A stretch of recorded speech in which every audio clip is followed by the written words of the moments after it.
gap between us is lengthening. I tell you what, us beating them in December got fired.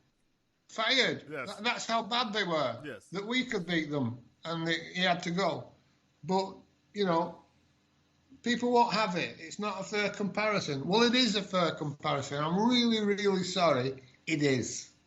Well, Same with Brendan Rodgers when he went into Leicester. Mm-hmm. He improved the team. Got the same players playing better. Got rid of the French guy. That's why he was brought in. Yes. That was why he was brought in. Yes. Emery was sacked for not getting a good tune out of the players. So, logically saying, you're replacing him by someone who you think can get better out of those players. That's the logic of sacking a manager. Somebody else can come in and get better than this guy is doing now. And he hasn't. He's made us worse. So, if you're saying, oh, yeah, but it's a project, well, why don't you stick with the guy who was better with the players that he had and allow him to have a fucking project? No. He was an easy... You know what I mean? Yeah, I know. He was an easy target. He didn't speak English, you know. George, the last... You know, I want to make a last point here because we're dragging on. I'm going to ask you a question here. I have my own answer. What... Arteta is safe as houses. What has Arteta done? What is Arteta? I think you have partially answered.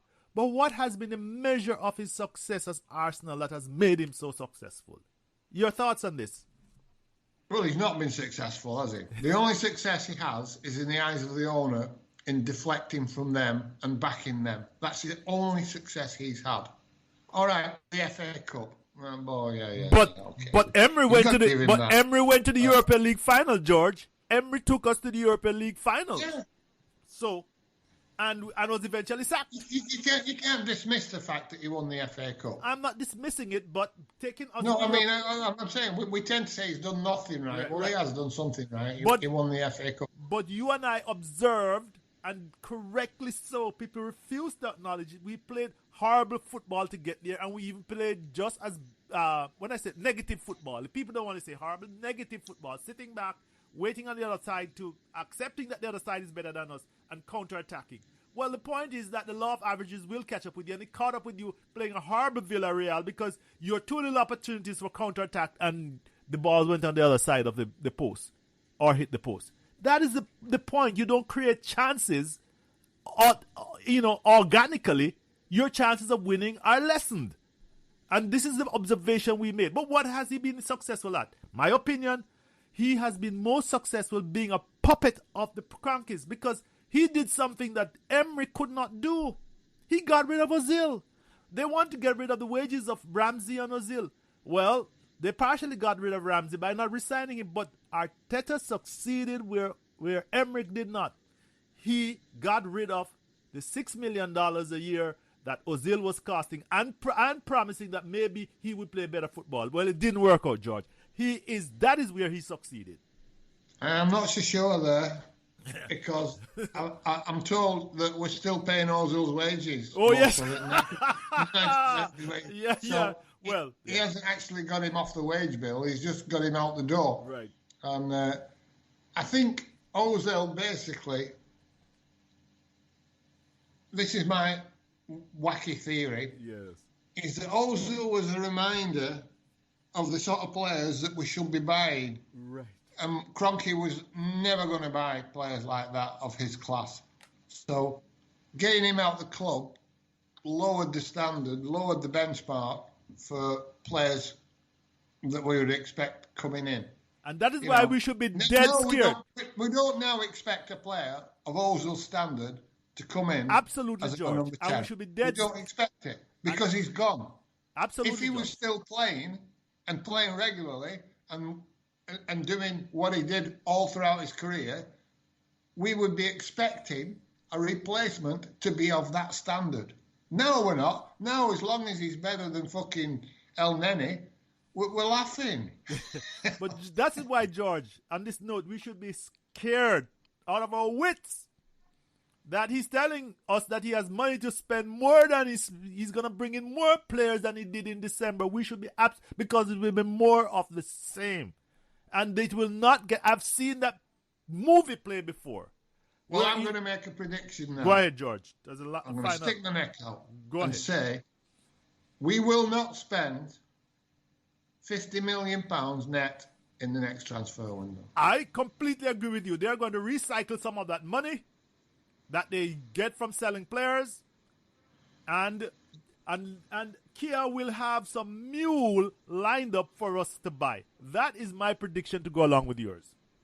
Yeah, people are thinking that all this talk coming out that they're going to back him and they're going to do some madness. We've heard it so many times before. It never comes to pass, and it certainly won't come to pass this time. Honestly, I'll be shocked if it's anything near 50 million. But I don't want to end up looking stupid, so I'll say 50 million as our absolute maximum net spend. And that'll leave them 150 million in the hole, by the way. Oh yeah. You both know that, and people don't realize that, and at least that will have the Crankies' attention, because without Europe, and they're still hoping that they'll get the European Super League, not realizing that it is dead because FIFA, UEFA, and the Premier League is dead set against it, but they're still hoping that it can come to life. But at some point, he's got to realize we have to be competitive in England. We have to get back to Europe. But their plans right now, and it doesn't matter what you and I say, George, the harsh reality will hit them in the face. They'll continue to suffer and suffer. This is my prediction. They'll continue to meander in mid-table mediocrity until they decide this isn't working. See, Kroenke will only change the business model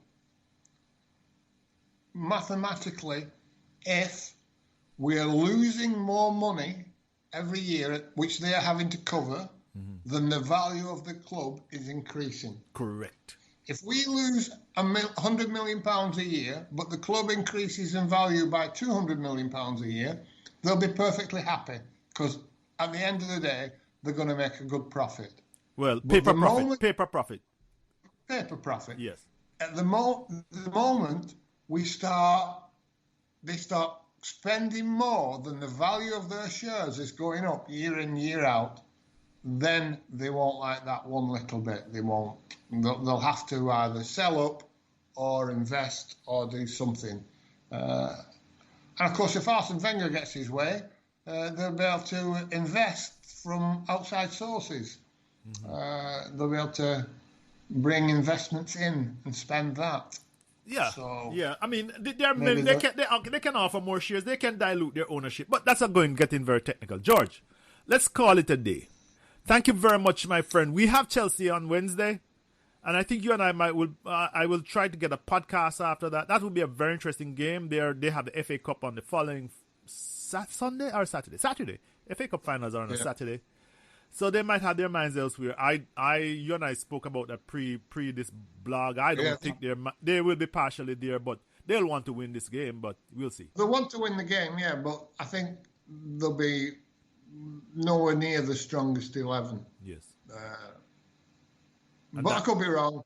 Yes. They might still want to concentrate on the league position. They might value the league position more than the FA Cup. Oh, of course. I mean, because we all know that although we used to laugh at that, that's the reality. Right, because that's Europe, Yeah. And that's more money, by the way, George. You get a bigger share of the pie.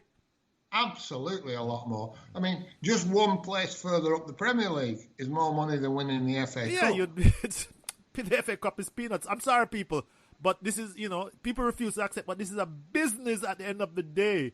And they just use the romance of the FA Cup as a way to drag us in and to flummox us and to mislead us. But it's a business, and if you forget that, then you will be misled easily. George, thank you very much, my friend. Until we meet again. See you later then. Bye. Bye. This concludes another edition of the Positively Uncensored Arsenal podcast. Show your appreciation of our podcast by subscribing and clicking the like button wherever you listen. This really helps in growing our support among honest and biased fans who recognize that Wenger's legacy is fundamental. Free-flowing attacking football by a club with integrity and class. Thanks for listening.